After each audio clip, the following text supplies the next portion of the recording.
আগামী ফেডারেল নির্বাচনে প্রধানমন্ত্রী জাস্টিন ট্রুডো হেরে যেতে পারেন এই ভয় পেয়ে বসেছে অন্টারিওর প্রিমিয়ার ডাগ ফোর্ডকে।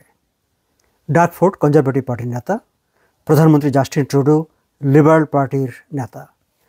লিবারেল পার্টি হেরে যাবে এটি কনজারভেটিভ পার্টি, অন্তত ফেডারেল পর্যায়ে কনজারভেটিভ পার্টি সেটি চেষ্টা করছে এবং সেটি চাইছে। কিন্তু conservative premier, Ontario premier Doug Ford সেটি নিয়ে আতঙ্কিত আছেন কেন? এবং তিনি যে কেবল আতঙ্কিত আছেন তাই নয়, আতঙ্কে তিনি নির্ধারিত সময়ের আগে প্রভিন্সিয়াল নির্বাচন ঘোষণা করার চিন্তাভাবনা করছেন, এমন একটি খবর আজকে প্রকাশ করেছে টরন্টো স্টার। টরন্টো স্টারের ওই খবরে বলা হয়েছে, ডাগ ফোর্ড আশঙ্কা করছেন বিভিন্ন জনমত জরিপে যেভাবে দেখানো হচ্ছে যে ফেডারেল কনজারভেটিভ নেতা পিয়েরে পোলিয়েভ আগামী নির্বাচনে বিজয়ী হয়ে যেতে পারেন, কিংবা এখন পর্যন্ত প্রায় সব কটি জনমত জরিপে তিনি বিপুল পয়েন্টে এগিয়ে আছেন। ফলে ধারণা করা হচ্ছে যে তিনি হয়তো আগামী প্রধানমন্ত্রী হয়ে যেতে পারেন। এবং তিনি যদি সত্যি সত্যি আগামী প্রধানমন্ত্রী হয়ে যান, তাহলে প্রিমিয়ার ডাগ ফোর্ড কেন বিপদে পড়বেন? কেন তিনি আগাম নির্বাচন দিতে চাচ্ছেন?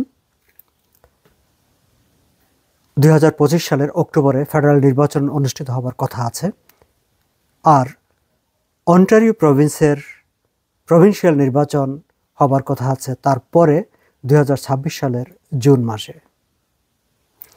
টরন্টো স্টার প্রভিন্সিয়াল কনজারভেটিভ পার্টির নেতাদের সঙ্গে কথাবার্তা বলে যেই খবরটি প্রকাশ করেছে তাতে বলা হয়েছে, প্রিমিয়ার ডাগ ফোর্ড আতঙ্কিত আছেন যে কনজারভেটিভ পার্টির নেতা পিয়েরে পোলিয়েভ যদি সত্যি সত্যি কানাডার প্রধানমন্ত্রী হয়ে যান, তাহলে তিনি প্রথমে যে কাজটি করবেন সেটি হচ্ছে বিভিন্ন প্রভিন্সকে ফেডারেল গভর্নমেন্ট থেকে যেই অর্থ বরাদ্দ দেওয়া হয় সেটি তিনি কাট করে দেবেন।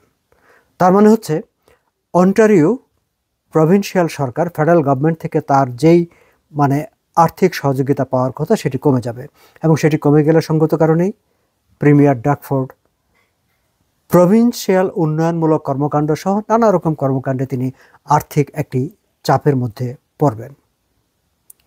ডাগ ফোর্ডের আরও ভয়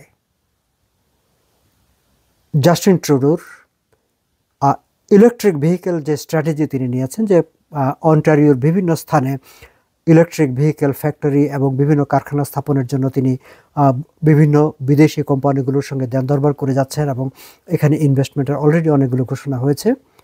ডাগ ফোর্ড ভয় পাচ্ছেন যে কনজারভেটিভ পার্টির নেতা পিয়েরে পোলিয়েভ যদি প্রধানমন্ত্রী হন, তাহলে এই প্রকল্পগুলি তিনি হয়তো বাতিল করে দিবেন, এবং এই প্রকল্পগুলি বাতিল করে দিলে প্রভিন্স অর্থনৈতিকভাবে একটা চাপের মধ্যে পড়বে। কারণ প্রিমিয়ার ডাগ ফোর্ডের ইকোনমিক পলিসির একটি বড় অংশ হচ্ছে এই যে জাস্টিন ট্রুডোর যেসব পদক্ষেপগুলো আছে সেই পদক্ষেপগুলোর উপর নির্ভরশীল।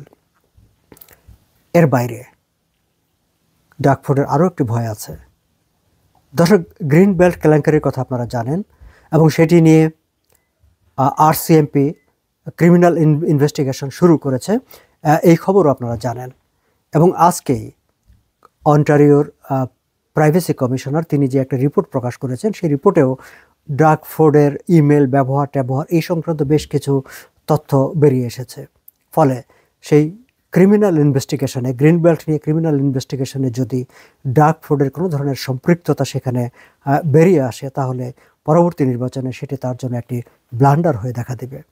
ফলে এইসব কিছু বিবেচনা করে ডাগ ফোর্ড ভাবছেন, তার দলের মধ্যে আলাপ আলোচনা শুরু হয়েছে যে 2026 জুনের আগেই, এমনকি আগামী ফেডারেল নির্বাচন যেটি 2025 অক্টোবরে হবার কথা আছে, তার আগেই অন্টারিও প্রভিন্সিয়াল ইলেকশনটি আগাম করে ফেলা যায় কিনা সেটি নিয়ে তিনি তার দলের মধ্যে কথাবার্তা বলছেন। তবে এটি নিয়ে সমর্থন যেমন আছে, তার বিপক্ষ মতামতও আছে। বিপক্ষ মতামত যারা দিচ্ছেন তারা 1990 সালের একটি নির্বাচনের প্রসঙ্গকে সামনে টেনে আনছেন প্রবলভাবে। 1990 সালে সেই সময়কার প্রিমিয়ার ছিলেন লিবারেল পার্টির ডেভিড পিটারসন। তুমুল জনপ্রিয় ছিলেন তিনি, কিন্তু তিনি অনেকটা চ্যালেঞ্জ নিয়েই আগাম নির্বাচন ঘোষণা করেছিলেন, এবং আগাম নির্বাচন ঘোষণা করার পর সেই সময়কার NDP নেতা বব রের কাছে তিনি হেরে গিয়েছিলেন। এখনও অন্টারিও নির্বাচনে এটিকে একটি বড় ধরনের একটি বিপর্যয় কিংবা একটি উল্লেখযোগ্য ঘটনা হিসেবে দেখা হয়। কনজারভেটিভ পার্টির ইনসাইডারদের মধ্যে যারা মনে করছেন যে এই মুহূর্তে কিংবা কোনো বিবেচনাতে আগাম নির্বাচন দেওয়া ঠিক হবে না, তারা এই প্রসঙ্গটিকে সামনে এনে বলছেন অন্টারিওর জনগণ এই যে আগাম নির্বাচন এবং আগাম নির্বাচন করে জনগণের ট্যাক্সের পয়সা অহেতুক খরচ করা, সেটিকে তারা ভালোভাবে নেয় না। যে কারণে ডেভিড পিটারসন বিপুল পরিমাণে জনপ্রিয় হওয়া সত্ত্বেও সেই সময় তিনি নির্বাচনে ববরের কাছে হেরে গিয়েছিলেন। ফলে ডাকফোর্ড এই মুহূর্তে সব কটি জনমত জরিপেই তিনি এগিয়ে আছেন। লিবারেল পার্টি কিংবা এনডিপি দুটি দলের কেউ তার কাছাকাছি আসতে পারছেন না। এই বিপুল জনপ্রিয়তা থাকা সত্ত্বেও তার দলের মধ্যে আগাম নির্বাচন দেওয়ার বিপক্ষে মতামতটাও একেবারে কম নয়, কারণ তারা মনে করছেন যে ভোটাররা হয়তো ডাকফোর্ডকে আগাম নির্বাচন ঘোষণা করার জন্যই তাকে পানিশমেন্ট দিতে পারে।